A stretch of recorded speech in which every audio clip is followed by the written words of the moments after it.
Kejadian pasal 22 isinya, Tuhan menyuruh Abraham untuk mengorbankan Ishak. Saat Abraham taat, seorang malaikat menghentikannya.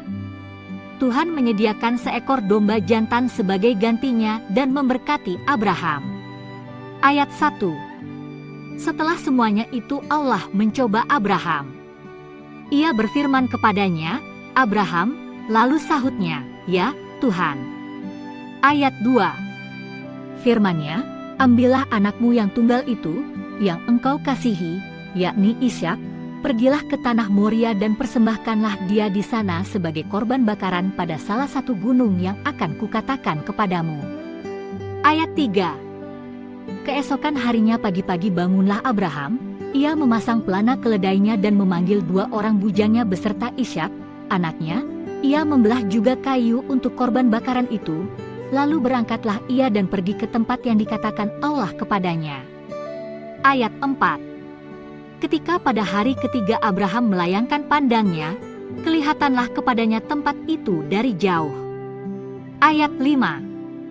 Kata Abraham kepada kedua bujangnya itu, "Tinggallah kamu di sini dengan keledai ini, aku beserta anak ini akan pergi ke sana, kami akan sembahyang, sesudah itu kami kembali kepadamu." Ayat 6.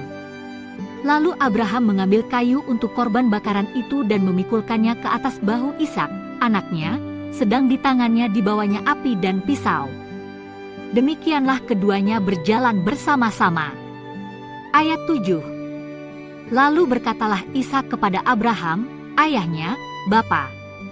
Sahut Abraham, "Ya, anakku."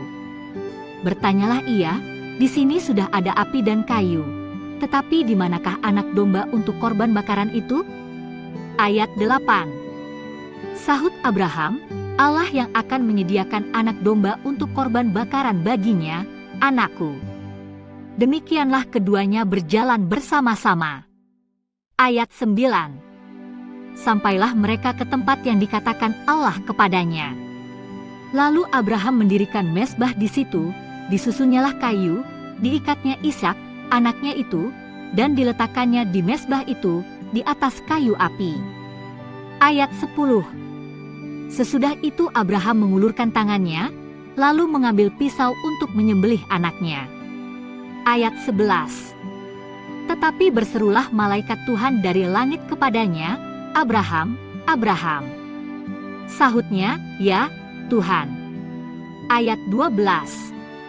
Lalu ia berfirman, "Jangan bunuh anak itu dan jangan kau apa-apakan dia, sebab telah kuketahui sekarang bahwa engkau takut akan Allah, dan engkau tidak segan-segan untuk menyerahkan anakmu yang tunggal kepadaku." Ayat 13. Lalu Abraham menoleh dan melihat seekor domba jantan di belakangnya, yang tanduknya tersangkut dalam belukar. Abraham mengambil domba itu, lalu mengorbankannya sebagai korban bakaran pengganti anaknya.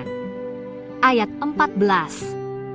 Dan Abraham menamai tempat itu, "Tuhan menyediakan," sebab itu sampai sekarang dikatakan orang, "Di atas gunung Tuhan akan disediakan." Ayat 15.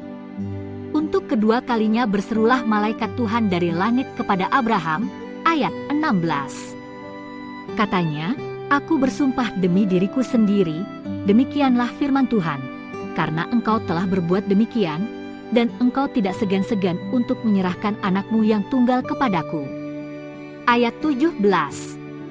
"Maka aku akan memberkati engkau berlimpah-limpah dan membuat keturunanmu sangat banyak seperti bintang di langit dan seperti pasir di tepi laut, dan keturunanmu itu akan menduduki kota-kota musuhnya." Ayat 18.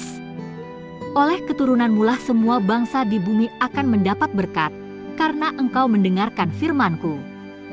Ayat 19. Kemudian kembalilah Abraham kepada kedua bujangnya, dan mereka bersama-sama berangkat ke Bersyeba, dan Abraham tinggal di Bersyeba. Ayat 20. Sesudah itu Abraham mendapat kabar, juga Milka telah melahirkan anak-anak lelaki bagi Nahor, saudaramu. Ayat 21. Us, anak sulung, dan Bus, adiknya, dan Kemuel, ayah Aram. Ayat 22. Juga Keset, Hazo, Pildash, Idlaf dan Betuel. Ayat 23. Dan Betuel memperanakkan Ribka. Kedelapan orang inilah dilahirkan Milka bagi Nahor, saudara Abraham itu. Ayat 24. Dan gundik Nahor, yang namanya Reuma, melahirkan anak juga, yakni Tebah, Gaham, Tahash dan Maaha. Klik di sini untuk lanjut ke Kejadian pasal 23 atau kembali ke pasal 21.